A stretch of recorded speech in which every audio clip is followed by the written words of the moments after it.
हमारा सौभाग्य है सर कि आप इस प्लेटफॉर्म पर आए। आपने अपना समय दिया।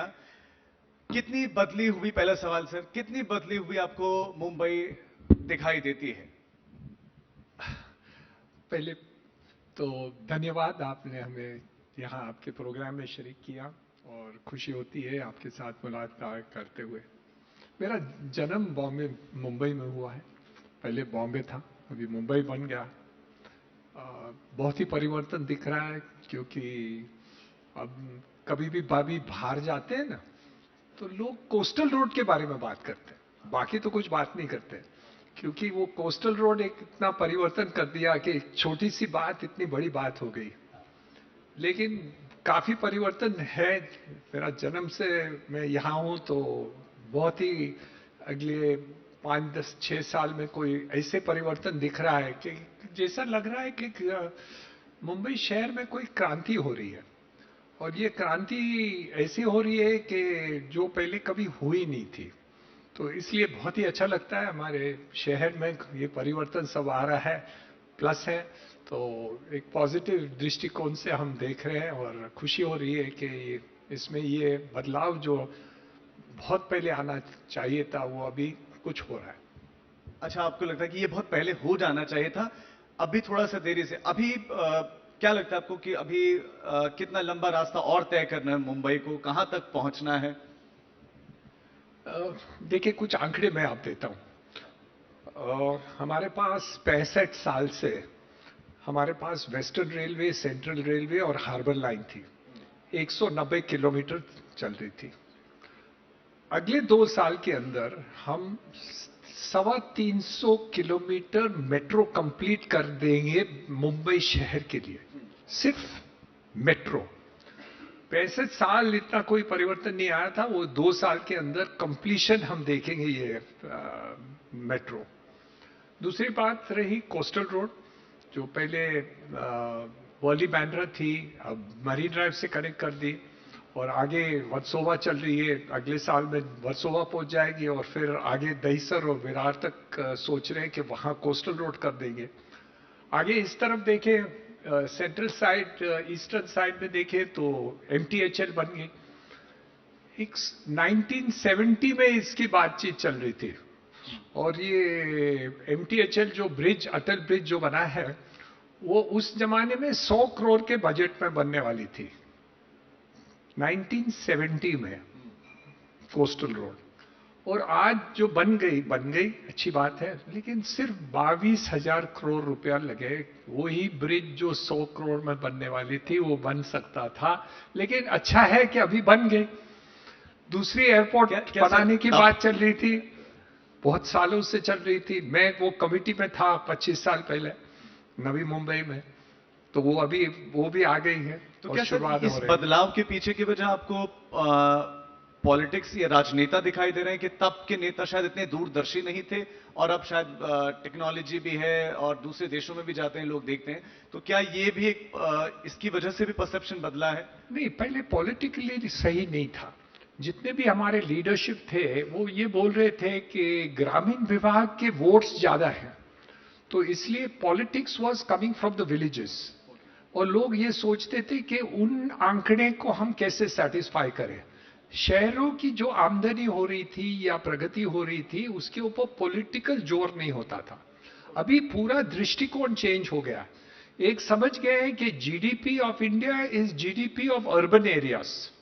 सो पॉलिटिकली इसके बाद में परिवर्तन आ गई और वो रिकॉग्नाइज कर दिया। और हम समझते हैं कि जो रफ्तार से, हमारे तेजी से आज के तारीख में हमारा जो प्रगति हो रहा है, वो शहरों, इंडस्ट्रियल टाउन्स, ये टाउन्स, और वो शहरों के कारण जो प्रगति होगी वो बहुत ही ज्यादा होगी। दूसरी बात ये रही कि हमारी जो एम्प्लॉयमेंट है वो गांवों में नहीं है, पूरे अभी शिफ्ट हो रहे हैं धीरे धीरे से। हमारे पास रूरल एरियाज में अभी भी 50% लोग रूरल एरियाज में रहते हैं, लेकिन वो सब अंडर एम्प्लॉयड है।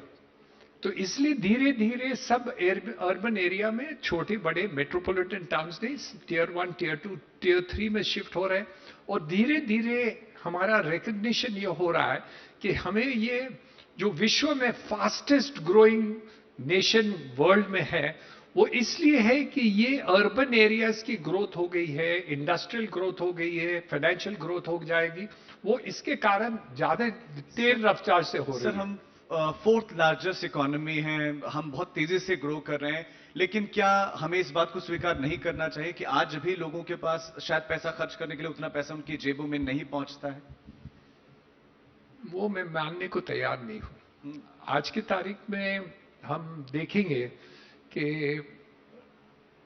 हाँ, वो सुपर डुपर रिच एक मुकेश अंबानी अदानी को छोड़ के बाकी जितने भी लेवल्स की जो आमदनी बढ़ गई है, वो काफी हर सेक्टर में रही है। आज की तारीख में मिडिल क्लास जो मुंबई शहर में है, वो पहले बहुत छोटी थी और जिसकी कैपेसिटी नहीं थी कि वो घर खरीद सके। आज की तारीख में मिडिल क्लास की कैपेसिटी बन गई है कि एकदम शहर के अंदर हम घर नहीं खरीद सकते, लेकिन पेरिफेरली एरियाज में, सबर्बन, एक्सटेंडेड सबर्ब में जरूर हम घर भी खरीद सकेंगे। दूसरी बात, जो परचेसिंग पावर है, रिटेल परचेसिंग है, जो आज की तारीख में सेल, रिटेल की सेल मुंबई शहर, पुणे, दिल्ली, ये सब शहरों की जो आप देखेंगे, नॉर्थ इंडिया, साउथ इंडिया, हर एक क्षेत्र में, तो लगभग जो 10 साल पहले थे और आज है 100 गुना बढ़ गए हैं। The middle class capacity to purchase today has gone up tremendously, बहुत ही फर्क आ गया। तो ये परिवर्तन जरूर आया है, लेकिन हम ये जरूर कह सकते हैं कि अब तक काफी रफ्तार बाकी है, काफी मिशन बाकी है और बहुत हमें दूर पहुंचना है। अभी कुछ दूर आए हैं, कुछ दूर पहुंचना है। मैं उन्हीं पर आपसे चाहूंगा कि थोड़ा प्रकाश डालें, बताएं कि क्या क्या कमियां हैं, किन किन क्षेत्रों में हमें ज्यादा काम करने की आवश्यकता है। मैं चाहता हूं कि ये जानना बहुत जरूरी है, तो उन तक भी ये बात पहुंचे जिनको इसमें काम करना है। तो क्या क्या, कहां कहां पर आपको कमियां भी दिखती हैं? मैं समझता हूं मुंबई सबसे अमीर शहर है पूरे देश में, है, लेकिन 50% लोग हमारे झोपड़पट्टी में रहते हैं मुंबई शहर में। तो 50% of my population of Mumbai lives in झोपड़पट्टी। आज की तारीख में एक पॉसिबिलिटी है, मैं एक कमिटी में था बाला साहब ठाकरे का, जो ड्राफ्टिंग किया था कि झोपड़पट्टी हम पुनर्वासन करेंगे, 21 साल पहले की बात है, लेकिन लगभग 4% ही हुआ है। अब देवेंद्र फडणवीस ने ऐलान किया है कि हम 7 साल में मुंबई के पूरे झोपड़पट्टी हम कर लेंगे। That is the target. It is now possible to do सो।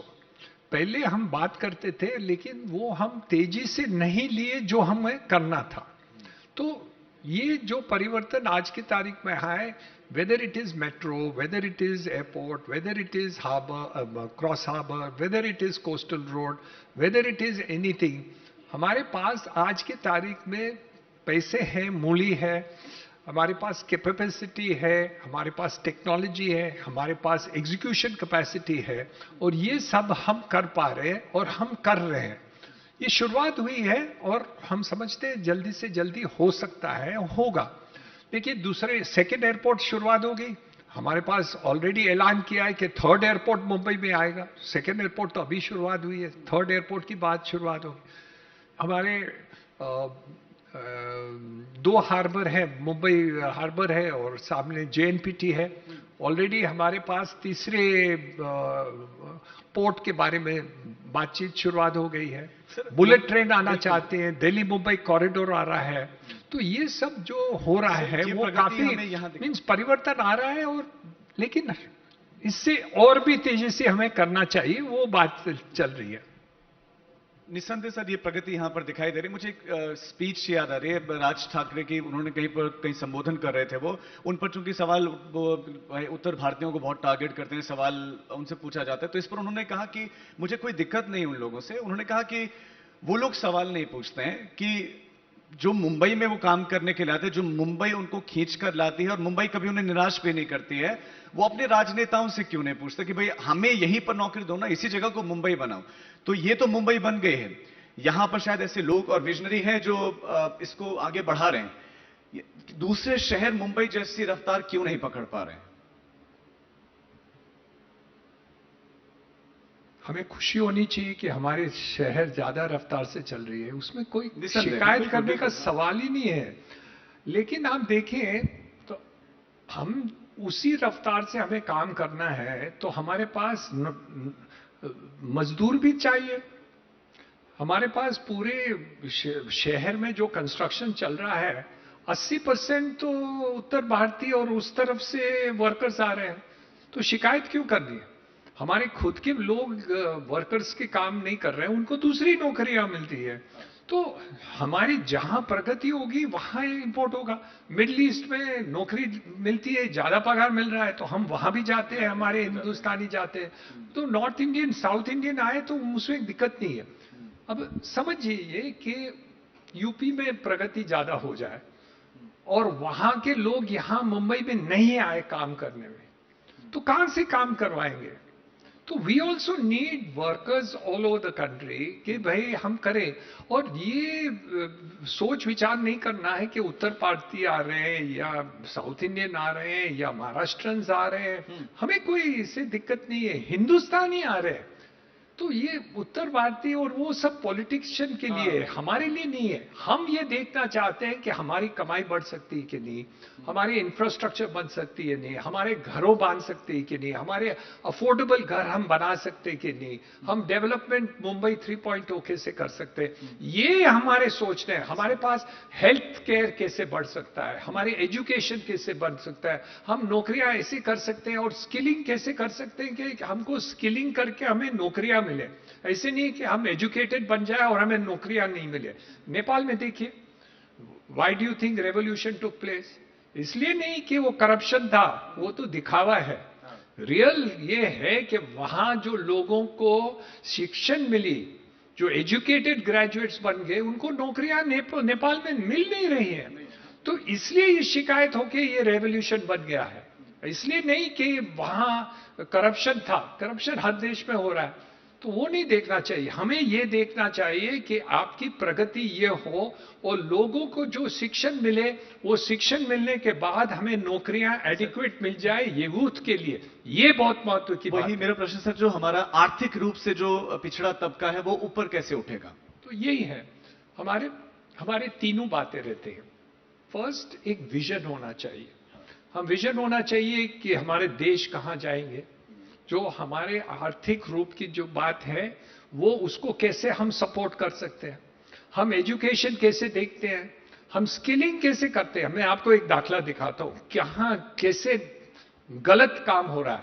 मैं आपको बताऊं, हमारे कंस्ट्रक्शन इंडस्ट्रीज में आज के तारीख में 2025-26 की बात कर रहा हूं, हमारे पास 20 लाख कंस्ट्रक्शन स्किल्ड वर्कर्स की शॉर्टेज है। 20 लाख? 20 लाख वर्कर्स शॉर्टेज है। 20 लाख वर्कर्स कौन से? सुथार, प्लम्बर, पेंटर, वायरमैन, ये शॉर्टेज है। जो एजुकेटेड है उनको नौकरियां नहीं मिल रही है। और यहां मैं कंस्ट्रक्शन में नहीं, एक कंपनी है जिसका नाम है लार्सन एंड टूब्रो, उनकी सीईओ 3 महीने की बात है, उन्होंने पेपर में मैंने पढ़ा, बोले उनके पास, एक कंपनी के पास 25,000 कंस्ट्रक्शन स्किल्ड वर्कर्स की शॉर्टेज है। कौन से? एक कंपनी की बात कर रहा हूं। मेरे पास 500 वर्कर्स की शॉर्टेज है। पूरे देश में 20 लाख। एक तरफ नौकरियां नहीं मिलती, दूसरी तरफ हमें कंस्ट्रक्शन नहीं।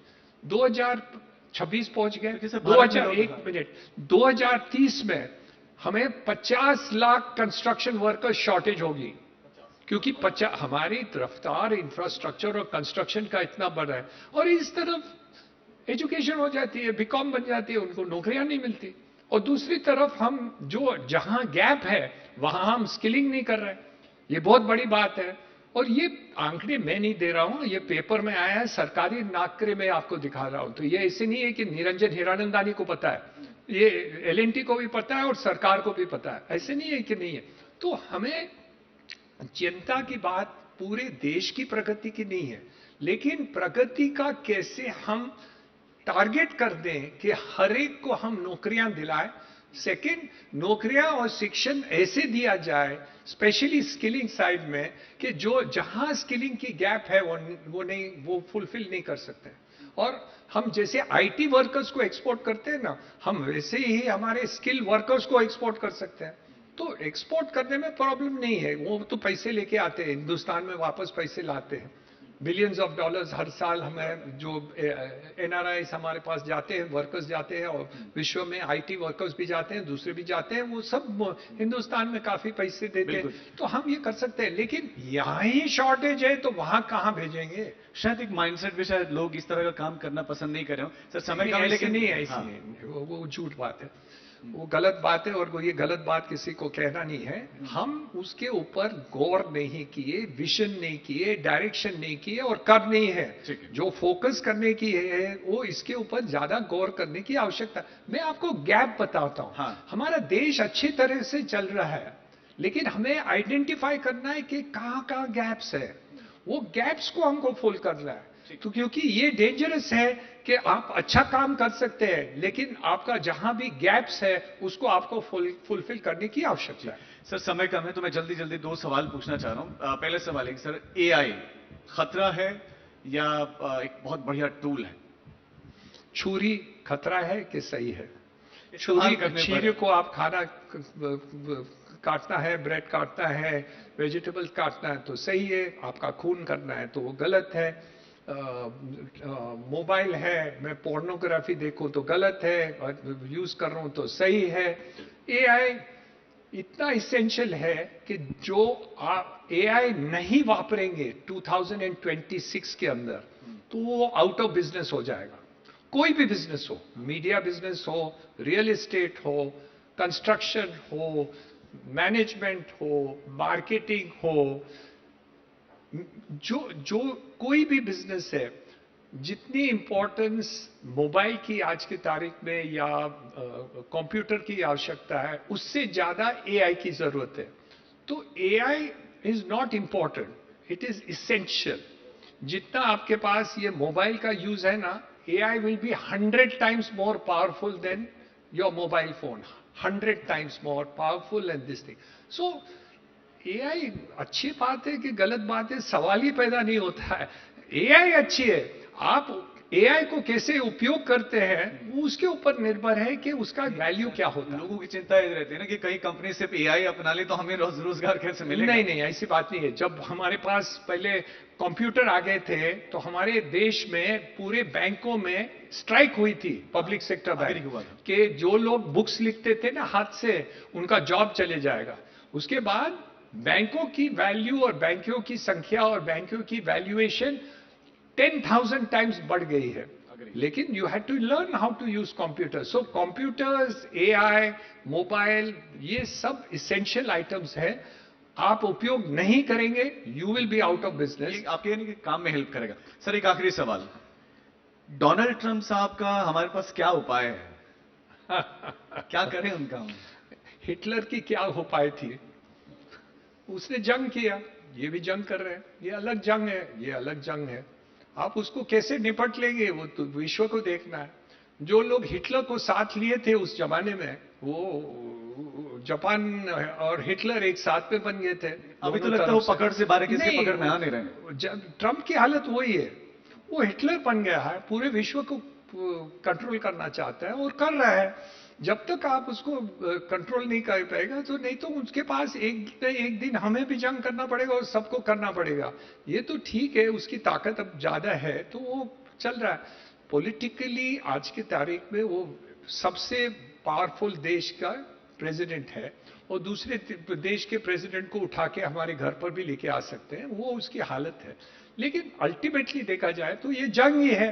तो उन्होंने वेनेजुएला के अगेंस्ट एक जंग किया, हम रिकॉग्नाइज करें नहीं करें और ये सब तो पॉलिटिकल और ये सब बात है, लेकिन उन्होंने दिखाया है कि might is right, power is right. That is not correct, वो नहीं होगा। कहां ना कहां जो लोग एक्सट्रीम होते हैं उसमें दिक्कतें जरूर आती हैं, लेकिन वेस्टर्न कंट्रीज अभी तक एक्सेप्ट नहीं कर रहे हैं। आई थिंक नेक्स्ट मंथ में ग्रीनलैंड वो ले लेंगे, थर्ड मंथ में कोलंबिया वो ले लेंगे, चौथे मंथ में दूसरा कोई ले लेंगे। आज उसने रशियन टैंकर्स को कल रात को उन्होंने कंट्रोल कर दिया, परसों और कुछ कर लेंगे। जब एक लक्ष्मण रेखा वो अभी क्या है कि वो जंग चलता है, जंग में कोई प्रॉब्लम नहीं होता है, एक दिन आप लक्ष्मण रेखा क्रॉस कर देते हो। जिस दिन वो लक्ष्मण रेखा क्रॉस हो जाता है ना वो आदमी का, क्योंकि जो आदमी इतना ताकत दिखाता है ना तो वो करते जाता है जब तक कोई लक्ष्मण रेखा नहीं, वो लक्ष्मण रेखा क्रॉस हो गया ना तो पूरा उनकी सर्वनाश होता है। वो हमारी गीता में पाठ है, तो वो एक दिन होगा ही। और जब तक वो रामलीला ने बताया है वो लक्ष्मण रेखा, और वो लक्ष्मण रेखा अभी तक क्रॉस नहीं किया है, करेगा। आई थिंक 6 महीने की टाइम उनको दीजिए, ये साल, ये दिवाली के पहले वो हो जाएगा, और फिर देखिए क्या होता है। सब इंतजार ही कर रहे हैं sir. Thank you so much. नहीं, मैं इंतजार नहीं करता हूं, पर होगा। Thank you so much sir, आप इस मंच पर आए, इस मंच की शोभा आपने बढ़ाई। और सर इंडिया टुडे मैगजीन के 50 साल पूरे हो गए हैं और इस मौके पर हम एक स्पेशल एडिशन है जो आपको भेंट करना चाहेंगे, तो प्लीज उसे लेकर आ जाएं।